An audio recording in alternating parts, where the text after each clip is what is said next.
Special intensive revision അഥവാ SIRൻ്റെ ഏറ്റവും അവസാനത്തെ ഘട്ടമാണ് ഇപ്പോൾ നടന്നുകൊണ്ടിരിക്കുന്നത്. 2002 പേരൻസുമായിട്ടുള്ള ബന്ധം സ്ഥാപിക്കാൻ കഴിയാത്തവർക്കുള്ള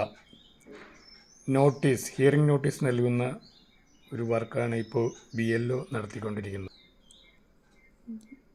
ഇവർക്കുള്ള ഹിയറിംഗ് നോട്ടീസ് BLO വീട്ടിൽ വന്ന് നൽകുകയും ഒരു കോപ്പി ഒപ്പിട്ട് തിരിച്ചു വാങ്ങുകയും ചെയ്യും. ഇത് BLO ആപ്പിലൂടെ അവർക്ക് അപ്ലോഡ് ചെയ്യാനുള്ളതാണ്. ഹിയറിംഗ് നടക്കുന്നത് താലൂക്ക് അടിസ്ഥാനത്തിലാണ്. താലൂക്കിലെ ERO ആണ് ഹിയറിംഗ് നടത്തുന്നത്. കേരളത്തിൽ ഏതാണ്ട് 19 ലക്ഷം പേരാണ് നോൺ മാപ്പിംഗ് വിഭാഗത്തിലുള്ളത്. ഇവർക്ക് മുഴുവനും ഈ ഫെബ്രുവരി 14 ഹിയറിംഗ് നടത്തും. പ്രായമായവർക്കും അതുപോലെ കിടപ്പ് രോഗികൾക്കും ആശുപത്രിയിലുള്ള നിലവിലുള്ളവർക്കും ഹിയറിങ്ങിന് ഒരു പ്രതിനിധിയെ അയക്കാവുന്നതാണ്. നോൺ മാപ്പിംഗ് വിഭാഗത്തിലുള്ളവർക്ക് മാത്രമാണ് ഹിയറിംഗ് നടത്തുന്നത്.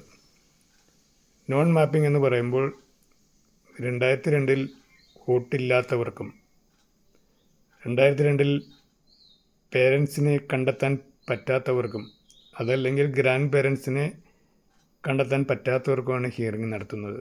ഇവർക്ക് കമ്മീഷൻ നിശ്ചയിച്ചിട്ടുള്ള 13 രേഖകളിലൊന്ന് ഹാജരാക്കിയാൽ മതി. നോൺ മാപ്പിംഗ് വിഭാഗക്കാരെ 3 കാറ്റഗറി ആയിട്ട് തിരിച്ചിട്ടുണ്ട്. 1/7/1987 മുമ്പ് ജനിച്ചവർ. രണ്ടാമത്തെ വിഭാഗം എന്ന് പറയുന്നത് 1/7/1987 2/12/2004 ഇടയ്ക്ക് ജനിച്ചവർ. മൂന്നാമത്തെ കാറ്റഗറി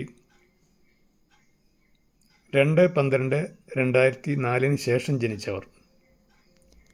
ഇതിൽ ആദ്യത്തെ കാറ്റഗറിയിൽ വരുന്ന 1/7/1987 ശേഷം മുമ്പ് ജനിച്ചവർക്ക് അവരുടെ ഡേറ്റ് ഓഫ് ബർത്ത് അല്ലെങ്കിൽ പ്ലേസ് ഓഫ് ബർത്ത് എസ്റ്റാബ്ലിഷ് ചെയ്യുന്നതിന് വേണ്ടി സ്വന്തമായിട്ടുള്ള ഏതെങ്കിലും ID പ്രൂഫ് ഹാജരാക്കിയാൽ മതി. എന്നാൽ രണ്ടാമത്തെ വിഭാഗത്തിൽ വരുന്ന 87-നും 2004-നും ഇടയ്ക്ക് ജനിച്ചവർക്ക് അവരുടെ ഡേറ്റ് ഓഫ് ബർത്തും പ്ലേസ് ഓഫ് ബർത്തും എസ്റ്റാബ്ലിഷ് ചെയ്യാനുള്ള പ്രൂഫ് കൂടാതെ ഫാദർ ഓർ മദർ ഇതിൽ ഒരാളുടെ ഡേറ്റ് ഓഫ് ബർത്തോ പ്ലേസ് ഓഫ് ബർത്തോ പ്രൂവ് ചെയ്യാനുള്ള ഒരു രേഖ കൂടി ഹാജരാക്കേണ്ടതുണ്ട്.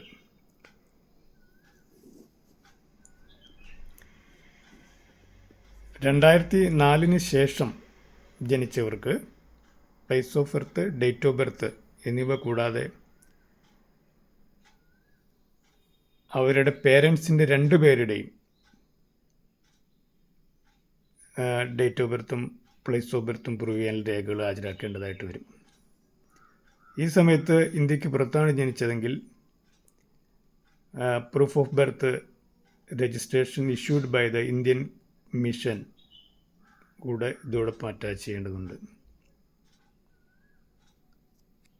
കമ്മീഷൻ നിശ്ചയിച്ച 13 രേഖകളിൽ ഏതെങ്കിലും ഒന്ന് പ്രൊഡ്യൂസ് ചെയ്താൽ നിലവിൽ ഇവരെ വോട്ടർ പട്ടികയിൽ നിന്നും ഒഴിവാക്കില്ല. ഫൈനൽ ലിസ്റ്റിൽ ഇവരും ഇടം പിടിക്കും. ഈ പ്രവർത്തനമാണ് അല്ലെങ്കിൽ തീവ്ര പരിശോധനയിലുള്ള ഏറ്റവും പ്രധാന പ്രവർത്തനമാണ് ഇപ്പോൾ നടന്നുകൊണ്ടിരിക്കുന്നത്. ഹിയറിംഗ് നോട്ടീസിൻ്റെ നൽകുന്നതിനായി BLOമാർ ഈ ആഴ്ച തന്നെ വീടുകളിലെത്തും.